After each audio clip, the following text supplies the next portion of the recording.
All right, good evening, everyone. I am super excited about today's topic. We're going to be talking about strategies for your next six figure career move. If you are joining me for the first time, whether you're on Facebook or LinkedIn, please drop your name in the chat where you're watching in from. And then also, what do you want to get out of this topic that we're discussing today?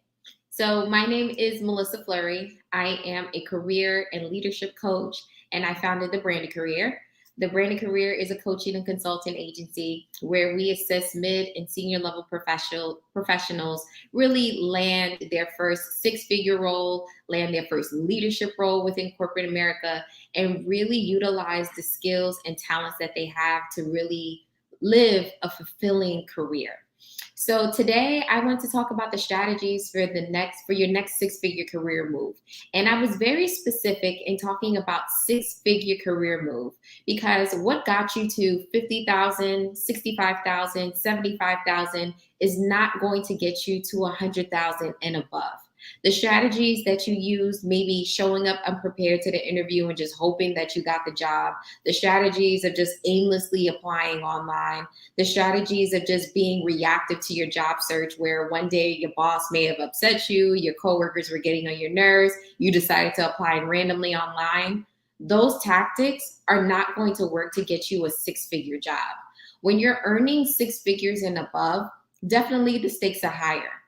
You're tasked with more responsibilities, not necessarily in the workload, but maybe in the strategy, maybe in the responsibility, managing other people. Like there's a reason why not a lot of people make six figures because it comes with a lot, okay? But just because the responsibilities might be greater doesn't mean that you shouldn't apply for those roles, nor does it mean that you're unqualified for those roles. I find that a lot of the clients that I've dealt with in the past and currently, one of the things that I notice as a common denominator is that they take themselves out of the running before even trying. Like I look at resumes, and the resumes I look at definitely don't reflect the type of leadership, skills, expertise that you have in this industry or your function. And that is one of the reasons why getting into a six-figure role is difficult. But when I speak to these clients and learn about their experiences, I'm like, wow, like there's definitely no reason why you shouldn't be able to land that dream job that you have.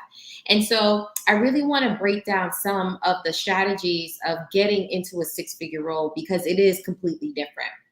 So the first thing that you want to do is identify your interests and your skill set. And so I know that a lot that's promoted out in the internet, Instagram, and all of those self-help things is follow your passion, follow your passion. And to be quite honest, following your passion may not get you to the six-figure goal that you have for yourself in your career. And that's okay. However, if your plan is to make six figures, my thing is to follow your interests and follow the things that you're really, really good at. Because why not make money with skills and the skill set that you have instead of trying to start from the bottom and flow with your passions? And let me go back to why I just don't think following your passion is something that you should do when it comes to your career, or not all the times, but most of the time, it's not something that you should do. But following your passion is probably going to take a lot of grit, a lot of work, a lot more time than using the skills and talents that you already have, already cultivated, already learned, and just need to reposition it and articulate it in a way so that you can land the six-figure role that you desire. And so with identifying your skills and your skill sets, I also realized that you need to align it with the appropriate titles that are paying six figures and above. So one of the biggest mistakes that I see a lot of people make when trying to earn more money in corporate America is that they keep applying to lateral positions. And when you're applying to lateral positions, yes, you may get a promotion in title. However, you don't necessarily get a promotion in your money, right? Or you just get a promotion and increased responsibilities, and that's not reflected in your compensation. So you want to really do some good research and find titles and functions within corporate America that align with your interests and your skill sets. And so some of these titles include associate or assistant director, director positions, manager positions, and then some other functions that I looked at actually online that are paying 100K and above are sales and marketing manager, IT manager, operation, business development manager, HR manager, financial analyst, supply chain manager, program and project management. That's another big thing, and product manager. And so some of these positions don't necessarily require a master's degree or an advanced degree. However, they do require that you have substantial experience. And that's something that you need to be able to communicate, not only in the interview, not only in your resume, but also in the interview and also in any type of networking or professional development scenario that you're a part of. The second thing that you need to do after really identifying your interests and identifying your skill sets is that you want to set clear and ambitious goals. And the reason why I say they need to be ambitious is because if you're trying to make the leap from 75K to 100K, that's $25,000. And I know that's a big leap. And so you have to think about, okay, what's going to get me to that next level? And when thinking about that next level, it's important to identify your why. Why do you want to make more money? And you don't need to make it complicated, because essentially, if you want to make more money because you're strapped for cash or you're living paycheck to paycheck, that's definitely a valid reason why you desire to make 100K, because you know it would ease the financial burden that you're living in right now. So you want to identify why is it important to you, because once you make the money, the second question you need to ask yourself is, how do you plan to spend it? And so if you plan to spend it on trips and bags and material things, I mean, you can do that. However, you'll find out very quickly that you rather want to use that money that you're making, if you're working hard for it, for other things, for things that are fulfilling. Maybe it's giving, maybe it's investing and securing your future so that you don't necessarily have to work as hard in the future. And so you really want to think, why do I want to make this money? Because when you finally do make that amount of money, it is your responsibility to be a good steward over it. Also, when you're thinking about your clear and ambitious goals, you want to think about how it fits into your life vision. And when I talk to my clients through our Career Catalyst program, specifically in the Reimagine module, about what are your life goals, because I find that a lot of people are living their lives around their careers, where your career should really just be a piece of your life, right? And if you desire to travel more, or you desire to have children, and maybe you want to be able to have the flexibility to drop them off to school, pick them up, and do those types of things. Maybe you want to move closer to your parents. One of your life goals is to have a spouse and to be able to do things with them, adopt children, or any of those things. Like, there's so many other life goals that you have. Maybe living in a metropolitan city in a high rise, or it could be as an extreme as living somewhere remote and on a ranch. Like, if those are your life goals, you have to think about, how does my career actually fit into that? And what type of capacity, what kind of capacity do I believe that I can serve to a corporation with my skills and my experiences? And when you start to figure that out, you'll realize that there still are a lot of six-figure jobs that will give you the flexibility that you want, give you the type of work environment that you want, give you the type of career and intellectual development that you desire. But you have to be very clear about what it is that you desire out of not only your career, but as well as your life. And once you have those types of values that are outlined, then it becomes easier for you to ask better questions in the interview, so that you can be selective about the places that you say yes or no to. If you're in the chat box, definitely drop a comment and let me know if any of this is resonating with you.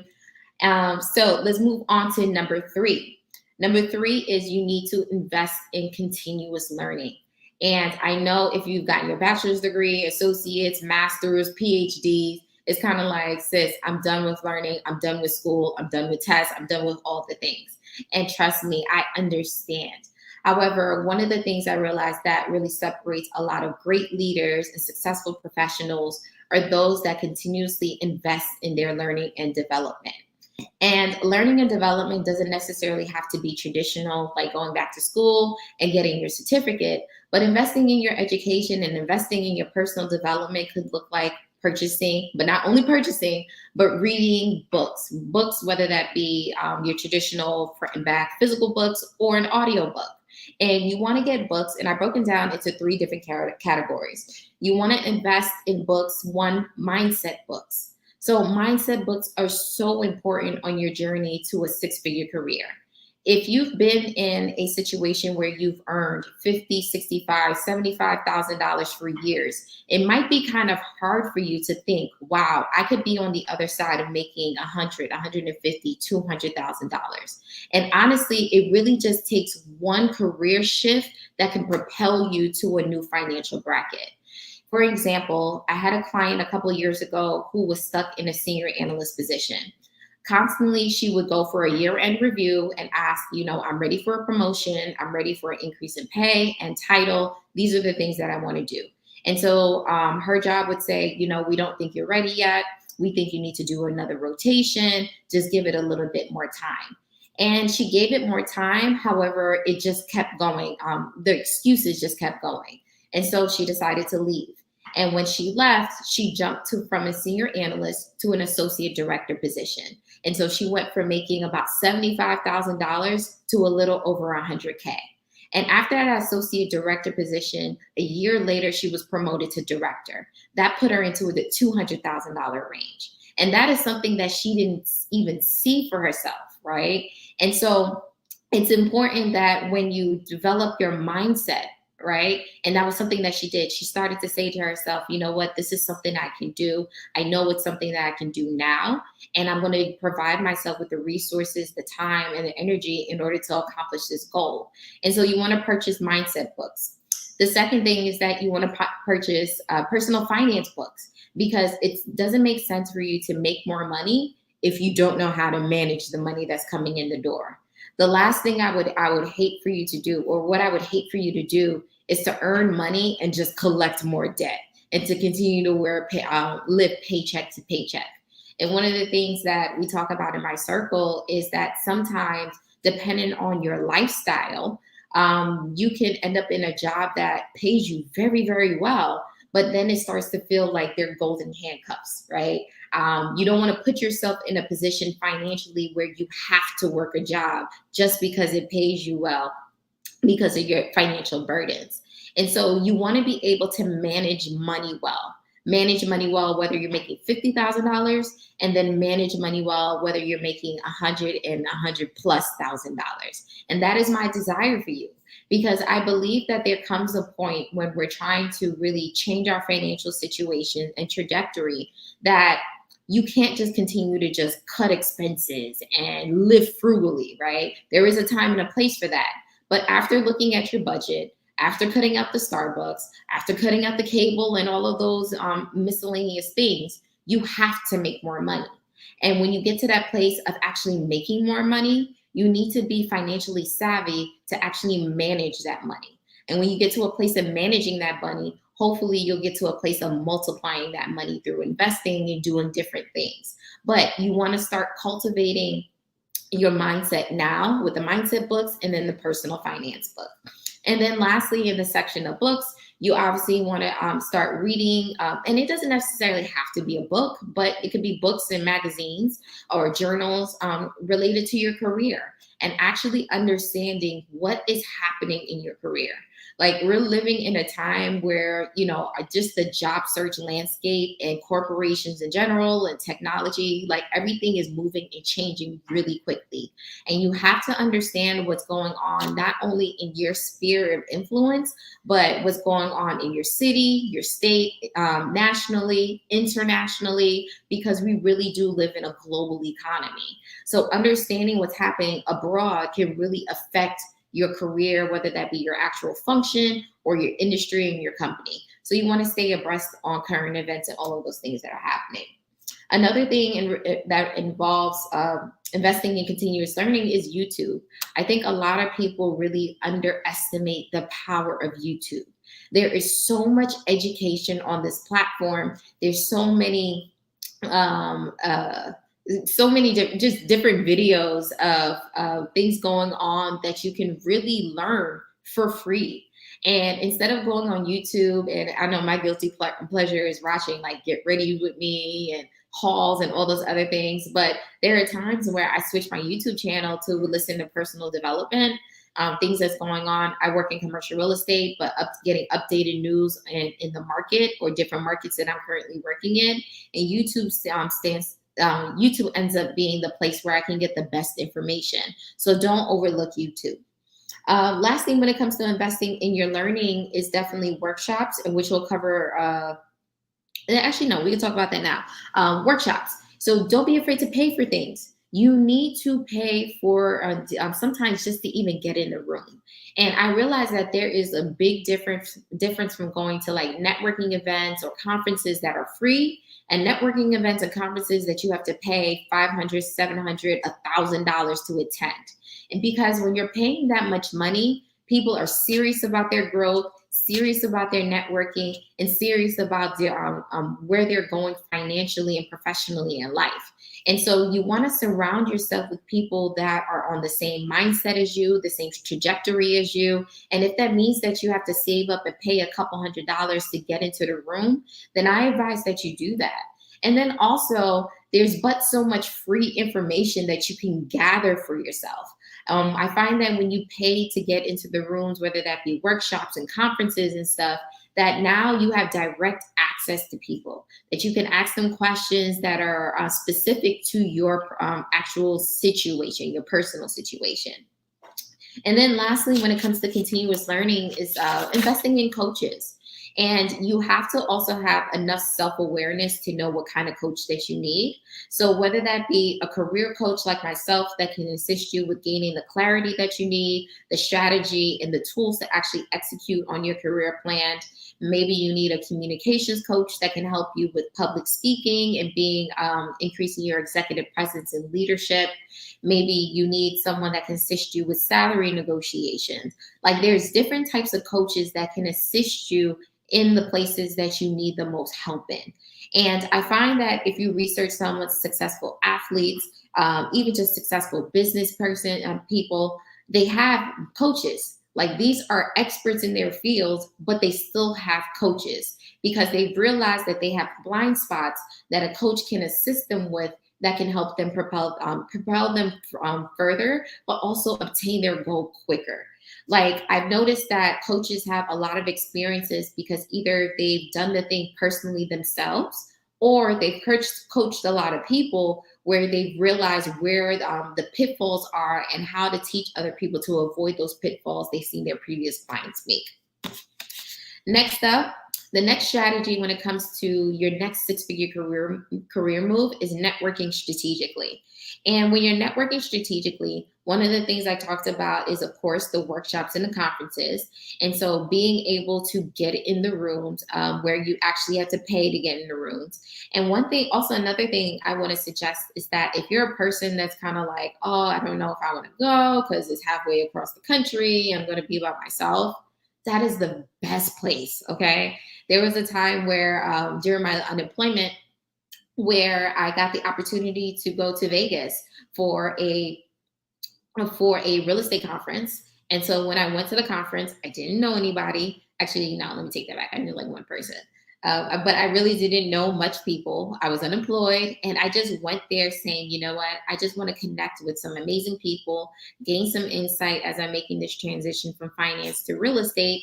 And then just hopefully just whatever happens, happens. And for me, that led to me making some lifelong connections, people that I still talk to and network with to this day that have provided me with opportunities, not only in real estate, but with the branded career where I've had speaking engagements offered to me because of the connections I made from that conference 5+ years ago. And so you want to network strategically in places and with people who are going along the same trajectory as you. And then also don't be afraid to reconnect with your current network. And I know that many of us, we have people that we know we should talk to, people that we know we should update that maybe we haven't spoken to in a couple years. And so my thing is be proactive. It doesn't hurt to reach out to them to say, hey, you were on my mind. I wanted to know if maybe we can connect and I can catch you up on what's going on with me. And it's just a 15-20 minute call. And you never know what can come for those conversations. If they don't want to reconnect, then fine. You now have a lesson learned of don't let relationships kind of fall to the wayside for too long. But if they do choose to reconnect, that's someone that you can talk about. Okay, this is what I'm thinking about doing with my career, and this is and these are my steps. Do you have any advice for me? Do you have someone that you can connect me with? And so connecting with someone connecting with someone strategically is really about the relationships that not only that you want to get something from, but also relationships that can be reciprocal, where you can see that you can add value to their life, to their careers, to their business, anything that they have going on. Next, when we're talking about your six-figure career moves, is that you have to learn how to negotiate. Like, you have to master negotiations. And if you've never negotiated, whether your first salary at $50,000, then you need to learn how to negotiate your salary at 100 plus K. Okay. And the reason why I say that is because there are a lot of moving components to the six-figure salary. You have your base compensation, you have sign-on bonuses, you have discretionary performance bonuses, you have stock options, you have profit sharing, you have equity interest. Like, there's so many moving parts to that salary that you really need to understand, and then also understand how to leverage it in your favor. But before you can master actually negotiating, I tell my clients when we run through this exercise is that you have to understand your actual financial situation right now. And I task my clients with the homework assignment of adding up all of their monthly expenses now, but then also creating a desired expense list. And you might be saying to yourself, like, why would I create a desired expenses? Like, who wants expenses? Well, if you're living in an apartment and you desire to purchase a house, that's going to be a larger expense, depending on interest rate, depending on all these other things. But if let's say you're making, your rent is $1,500, your new mortgage payment's going to be $3,000, then that's an added expense. Maybe you need to get a new car. Another thing is that a lot of my clients, they have small children. So investing in their college education now, or investing in their retirement funds and getting aggressive about that. So those are future expenses that you want to account for. And then when you look at your expenses, you then say to yourself, okay, what salary do I actually need to make in order to live this desired lifestyle? And so don't be afraid to actually list out all of your expenses, list out all of your debts, and then start to create a financial plan of how can you use your corporate experience so that you can leverage your corporate salary in order to achieve your financial goals. And then lastly, when it comes to like negotiation and mastering that, you want to understand your market value. You want to understand your market value. You want to do your research, but with understanding your market value, you need to actually be able to articulate that. And I know that I have a lot of clients that can attest to this. We work very hard on making sure that you understand what you bring to the table and how it impacts your the decision makers, so that you're able to defend the number that you're bringing to the table. It's not simply about coming to the table and the negotiation table saying, I deserve to make this. It's about, if you pay me this, this is your return on it, right? So you have to understand what that ROI is. And then lastly, when it comes to strategies for making your next six-figure career move, is actually embracing resilience and perseverance. And why did I add this to it? So sometimes when we create a goal or we have this dream for our career, we have this expectation that it should be easy, right? If it's for me, it should be easy, it should flow, there should be ease and all of those things. However, I find that as you're ascending up the corporate ladder, you have to be okay with resistance. You have to be okay with, like I call it, the bounce back. So whether you get bad news, you have a bad review, maybe you had an awful interview or a rejection, how long does it take you to actually bounce back from that situation? Like, I'm not expecting us to be heartless and emotionless where you know what, we get disappointment and 2 hours later, we're right back at it. Some people are like that. However, you cannot wallow and you cannot create false scenarios based off of one mishap that really slows you down for days, for weeks, and for some people, even months and years. Like there are some people that have been saying, you know what, like I'm ready to apply, I'm ready to do this, I'm ready to get out and just, really take my career to the next level. And then they get one bad interview, or maybe someone doesn't, a recruiter doesn't respond to their application, and they're like, you know what, it's just not for me. Maybe I should stay where I am. And the thing about it is that you have to develop such confidence in your vision, such confidence in those clear, ambitious goals that we set in the beginning, such confidence in what you're able to actually bring to the table, that with any setback, you realize that it's actually not a failure, but it's really an opportunity to gain a lesson and just re-strategize your plan. And so you want to build a quicker bounce back. You want to learn from the failed interviews. You want to really understand that unanswered networking requests, whether that be on LinkedIn, emails, or maybe a phone call. Those things are not personal. You have to gain perseverance when you hear no. When someone says no, and in your mind you're actually saying, it's actually not yet. When you get job rejections, understanding that those rejections are actually really redirections, and it's just a learning experience. It's a learning experience for you to get better at negotiations, learning experience for you to articulate your value, learning experience to bring increased confidence, better examples, better experiences, learning how to communicate better with the person across from you. Like all of those things increases your perseverance and your resilience. I realized that as you ascend into roles that require you to show up now, right? When you're making 100K, you no longer can hide in the back. That you have to be good with resistance. You have to be good with maybe potential conflict and standing on the things that you believe, the ideas that you have. And that all starts now. That all starts with how you're able to shift negatives into positive. It's how you're able to take your fixed mindset and really make sure that you have a pliable mind, a mind that's open for growth, continuous learning, and investing in yourself. And so I wanted to make sure that you had these strategies, but also understood that it takes a resilience in order to get to the goals that you have. So that's all that I had for you all today. If you have any questions, please jot them in the comment box. If you're not connecting with me already on LinkedIn, please connect with me now. I definitely have a few announcements. So I haven't launched the date yet, but I will be coming out with a new masterclass. If you were a part of my masterclass last month, or actually 2 months ago in May, we talked about just job search strategy and really positioning yourself to get promoted in 2023. I'm excited about this new masterclass, which will be surrounded around your next 6-figure career move.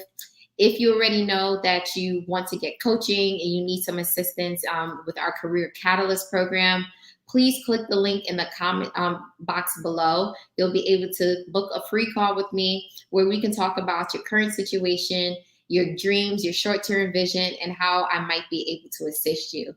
So with that, really appreciated your all's time, and I will talk to you soon. Bye.